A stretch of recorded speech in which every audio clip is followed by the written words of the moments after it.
Paz e graça, bom dia, boa tarde ou boa noite para você que vai estar acompanhando esse vídeo no nosso canal.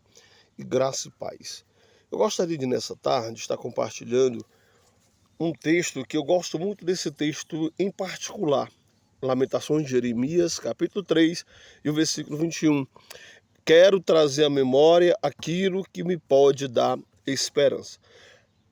O profeta Jeremias, ele escreve esse livro de Lamentações após a queda de Jerusalém ser tomada por Nabucodonosor, rei da Babilônia, no ano 586 a.C.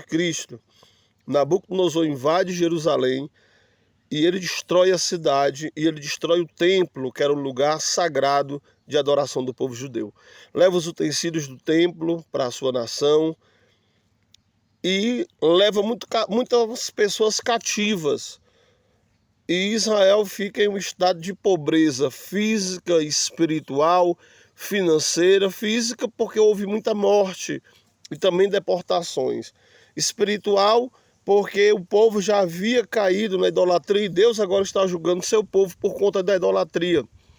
E financeira porque estava totalmente arrasado o ambiente ali de Judá. E é nesse contexto que Jeremias ele escreve o livro de Lamentações, porque na verdade são os seus gemidos e os seus choros diante de Deus em favor da nação, e muitas vezes não apenas em favor da nação, porque a nação já havia ido para o cativeiro, mas chorando pelo mal que havia chegado sobre a cidade, sobre esse juízo que Deus trouxera. E é interessante que no meio dessa dor, no meio disso tudo, ele diz: eu quero trazer à memória aquilo que me pode dar esperança. O que era que poderia dar esperança ao profeta no meio da calamidade? O que poderia dar esperança ao profeta no meio de uma Jerusalém em escombros, que havia sido incendiada, saqueada, seus filhos mortos e deportados? Eu entendo que quando Jeremias diz eu quero trazer à memória o que me pode dar esperança, ele estava querendo lembrar das promessas de Deus acerca do seu povo.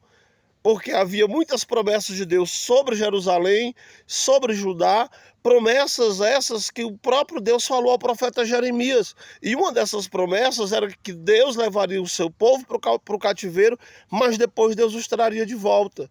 O Senhor os traria da terra do inimigo e o Senhor os sararia da sua doença. Então, diante daquele momento de dor e de aflição, Jeremias ele decide olhar para frente. Ele decide trazer à memória o que lhe dá esperança, trazer à memória as promessas de Deus. Hoje eu não sei como é que você se encontra, eu não sei qual é a situação da tua vida, mas eu quero dizer nessa manhã que você possa estar olhando para as promessas de Deus. O que Deus te prometeu? Aí você pode me dizer, mas eu não sei o que foi que Deus me prometeu. A Bíblia, irmãos, tem mais de 8.000 promessas para nós. E uma das promessas da Escritura que eu gosto está lá em Jeremias capítulo 29 e a partir do versículo 11, quando Deus diz: eu bem sei os planos que eu tenho acerca de vocês, planos de bem e não de mal, plano de bênção e não de maldição, e eu vou dar para vocês o fim que vocês desejam. Então vocês vão me clamar e eu vou responder vocês. Buscar-me-eis e me achareis quando me buscar de todo o vosso coração. E essa promessa é o próprio profeta Jeremias que fala para o povo de Israel vindo da boca de Deus. E agora, nesse momento de dor, ele diz: eu quero trazer à memória o que me pode dar esperança. O que é que pode nos dar esperança diante da calamidade? Sabermos que nós temos um Deus bom, um Deus que é fiel, um Deus que é misericordioso, mesmo que o que eu esteja sofrendo seja consequência de sementes erradas, de escolhas erradas que eu plantei. Nós temos um Deus bom e misericordioso que nos perdoa, nos restaura e nos dá a oportunidade de plantar novas sementes para que tenhamos uma nova colheita de bênção. Amém?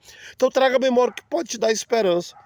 O que pode te dar esperança diante dessa dor, diante desse sofrimento? Não, mas é porque eu estou colhendo o que eu plantei.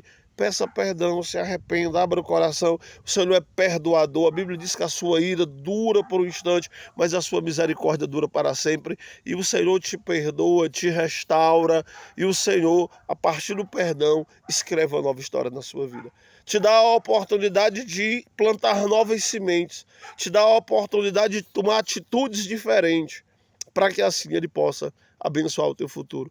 E termina essa palavra com uma profecia de Jeremias: há esperança para o teu futuro, diz o Senhor. Então traga à memória aquilo que pode te dar esperança.